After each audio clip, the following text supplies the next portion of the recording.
It's a snowy day in Utah here in January, but I have some good news. I just pulled into Wild Arrow Archery and I'm gonna go set up my brand new Prime RVX bow. The whole team at Wild Arrow is really knowledgeable when it comes to bows, and that's why I come here. So we're gonna walk you through step by step of my full setup and why I'm choosing to run these items.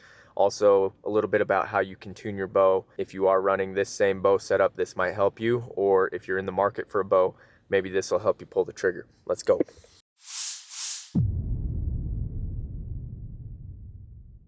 All right, guys, we're in the shop now. Have the bow in box, so we're gonna pull it out. Just kind of show you the overview of the new Prime RVX, and then Jeremiah will kind of talk specs and all that good stuff.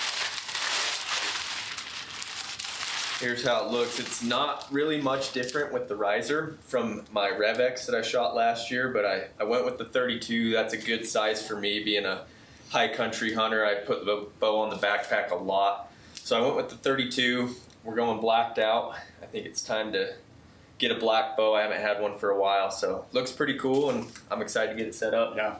No, you'll like it. If you liked your last year's model, they definitely did a couple of improvements to this new bow. So, you know, they angled the roller guard this year, which does give you a little bit more clearance and movement for your rest, vertical adjustment wise. Added the pick rail, which is really cool. There's a lot of companies offering that now. So if you're trying to interchange different sights for different hunts, makes that pretty easy. They kept their same core cam. One of the big upgrades they did this year is in your box, when you get your packet, they actually have adjustable let-off feature on the cam now. Okay. And so if you want a different feel in the back wall, a little bit more hold weight, I'm utilizing that feature on mine. I love it. I like more hold weight in the bow system. So we'll try that on yours and kind of let you play around with that. But I do feel like with the new riser change this year, the bows did get a little smoother and quieter. They were able to channel a little bit more vibration and energy away from your hand. So yeah, there is a few changes up in here that you'll see as we get diving into the bow. So, well, let's get into it. Awesome. Get this thing built.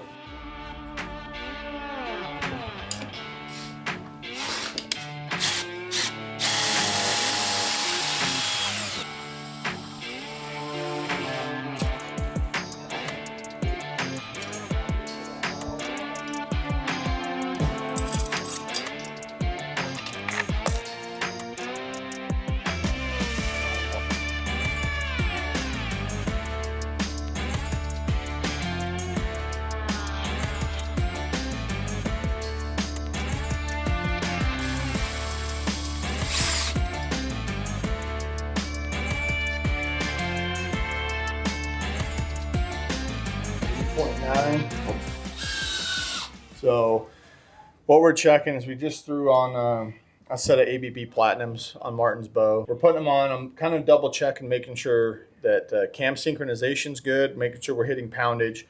We're going to get it really close today. You know, we have a draw board, but until Martin goes out and shoots a couple hundred arrows out of this bow, I don't get too wound up with perfecting everything right now. I'd rather the bow be shot and settled in, and then after Martin goes through a little bit of a break-in period, he'll come back and we'll just double check everything on the bow one more time for him. But for right now, we're hitting poundage. Axle brace height looks good. I'm getting both cams to sink in. We're a little fast on the bottom cam. It's rolling around a little faster than the top. So I'm just going to do another twist in this bottom cable, and I think we'll be perfect.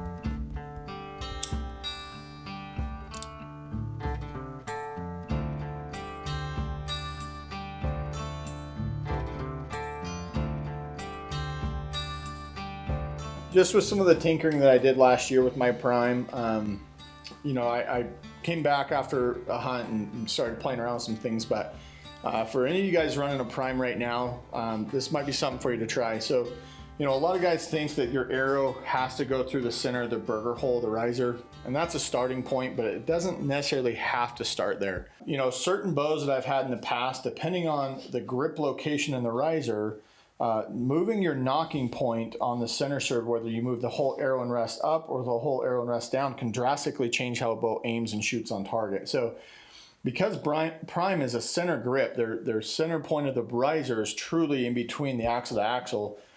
What I found on my bow is I took the arrow shaft, the rest of my loop, and I shifted everything far down to where I still had clearance of my vanes over the shelf, but I did run it pretty tight. I think by running the loop lower, getting closer to the center of the bow, the bow aimed better for me on target. I think if you took the center grip, the farther you move this up, it changes the angle. So for you guys that are running primes, maybe they're shooting good, but you want to just, it's winter time, you want to go tinker with some things. Try dropping your rest and your loop down. Get your loop closer to the center of the riser. Bring your arrow shaft. You will be below the burger holes, which is totally fine, but I tried it on my bow. I feel like my bow's aiming better than it ever has. My group's definitely tightened up. So just a little trick for you prime guys to go try out there, see if you like it, and maybe comment below. See if you guys have tried that. If you like it, give us a thumbs up. If it didn't work, give us a thumbs down. But it worked well for me, so I'm going to set Martin's bow up the same way.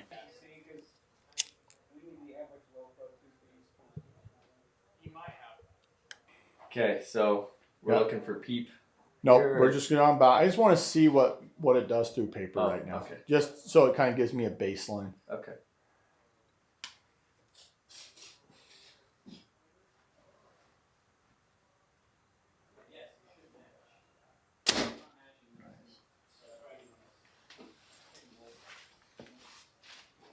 Awesome. Pretty close. Close. We're going to make a little tuning adjustment. A little freaking fight these bastards.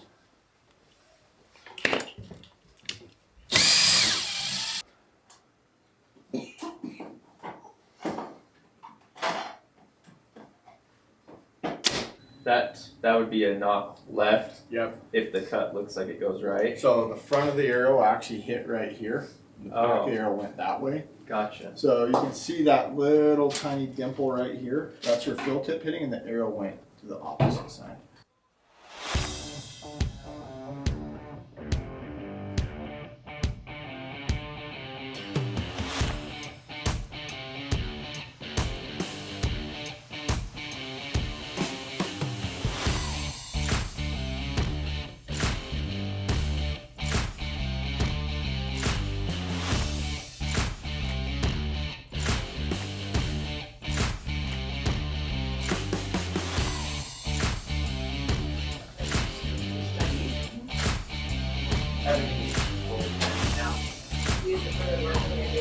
Blocked it.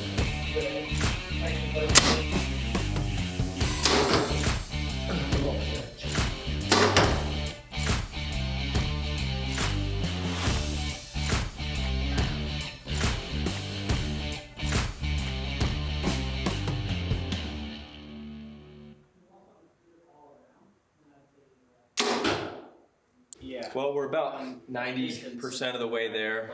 Jeremiah got it set up. It's shooting straight through paper. Feels good. We actually played a little bit with the back wall of the bow. Yeah, we adjusted the let off a little bit for you. So adjusting, that's something new on the primes this year. You can adjust that let off, and we actually made it to where now it feels pretty dead looking at my pin. There's not much floating around. It's just holding really tight right there. As far as stabilizers, I don't have those set up yet, but I don't know if I'll do like a sidebar or the two different bars like I had last year. I've ran both.